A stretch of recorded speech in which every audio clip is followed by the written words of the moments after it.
गृह मंत्री जी एक मिनट दादा मैंने ये नहीं किया, वो खराब किया है। वो जरूरी इसलिए है क्योंकि बाद में स्टेट असेंबली का जो बजट पारित करने का अधिकार है वो भी पार्लियामेंट को नहीं मिलता है, तो स्टेट कहां से चलेगा? ये रिक्वायरमेंट है। मगर आप तो नहीं समझ सकोगे, मुझे मालूम है। आपकी बात से और लोगों को कोई मिसअंडरस्टैंडिंग न हो, इसलिए मैं खड़ा हूं।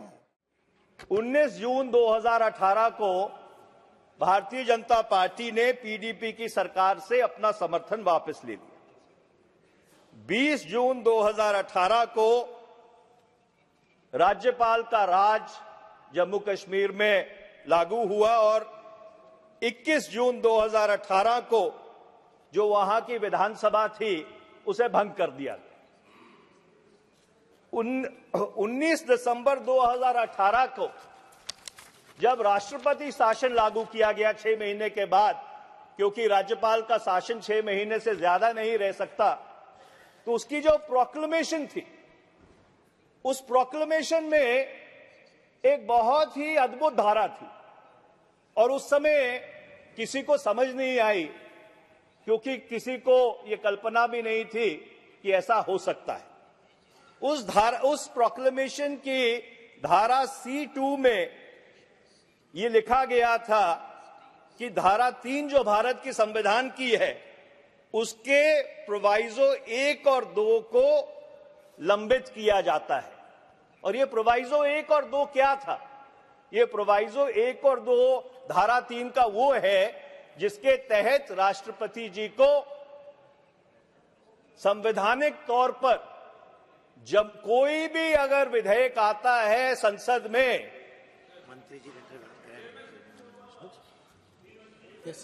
गृह मंत्री जी बात तो खत्म करने दीजिए। माननीय अध्यक्ष, मैं इसका कल डिटेल जवाब दूंगा, मुझे कोई आपत्ति नहीं है।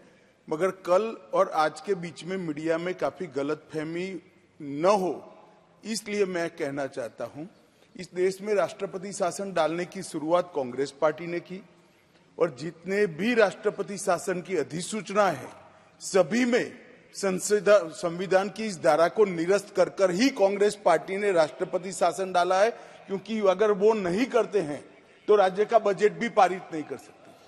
ये विद्वान वकील है, मुझे मालूम नहीं है आगे पीछे का देखते हैं या नहीं देखते हैं, अचानक इनको एजेंडा दिया है बोलने का या क्या है, मुझे समझ में नहीं आता है। मगर इस तरह की बात कम से कम वकील ने नहीं करनी चाहिए। गृह मंत्री जी गृह मंत्री जी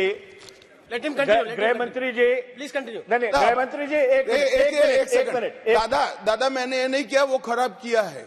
वो जरूरी इसलिए है क्योंकि बाद में स्टेट असेंबली का जो बजट पारित करने का अधिकार है वो भी पार्लियामेंट को नहीं मिलता है, तो स्टेट कहां से चलेगा? ये रिक्वायरमेंट है। मगर आप तो नहीं समझ सकोगे, मुझे मालूम है। आपकी बात से और लोगों को कोई मिसअंडरस्टैंडिंग न हो, इसलिए मैं खड़ा हूं। गृह मंत्री जी की मैं व्यक्तिगत तौर पे बहुत इज्जत करता हूं और मुझे मालूम है कि ये काफी अध्ययन करते हैं, पर जहां तक मेरी जानकारी है, धारा 3 का, संविधान की धारा 3 का बजट से कोई लेना देना नहीं। धारा 3 संविधान की सिर्फ प्रदेशों के पुनर्गठन से एक मिनट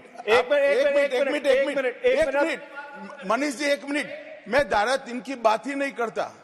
राष्ट्रपति शासन में आपने कहा कि 2C का डिलीट कर कर एक किया गया, इसकी बात कर रहा हूं, जिस पर आप थे कि इसलिए राज्य का अधिकार ले लिया क्योंकि 370 डालना था।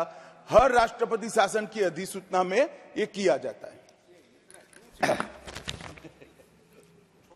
गृह मंत्री जी, जहां तक मेरी जानकारी है, और आप विस्तृत तौर पे इसका जवाब दे लीजिएगा, और मैं भी जो बाकी प्रेसिडेंशियल प्रोक्लेमेशंस हैं उनको अपने संज्ञान में ले लूंगा, पर जहां तक मेरी जानकारी है, जो प्रोवाइजो 1 और 2 है धारा 3 का, वो सिर्फ राज्यों के पुनर्गठन से संबंधित है, उसका बजट से कोई लेना देना नहीं।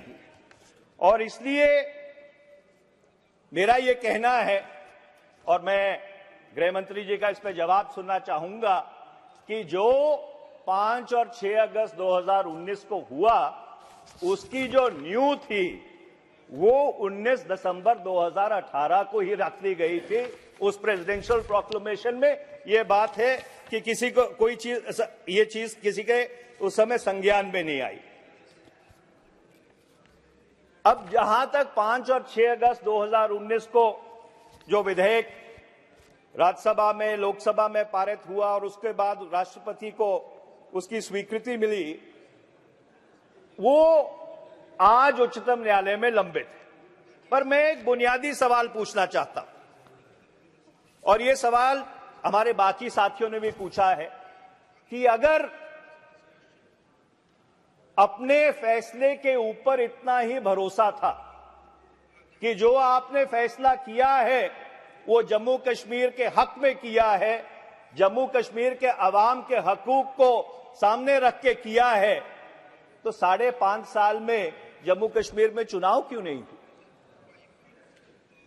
क्योंकि कोई भी जो फैसला होता है उस फैसले की जो पुष्टि है, उसका जो अनुमोदन है, वो जनता करती है, और वो अनुमोदन चुनाव के जरिए होता है। मैं ये तो समझ सकता था कि 1 साल चुनाव नहीं हुआ, 2 साल चुनाव नहीं हुआ, 2.5 साल चुनाव नहीं हुआ, परिश्रमण में, डिलिमिटेशन में टाइम लग रहा है, पर 5.5 साल विधानसभा भंग करने के बाद चुनाव ना हो।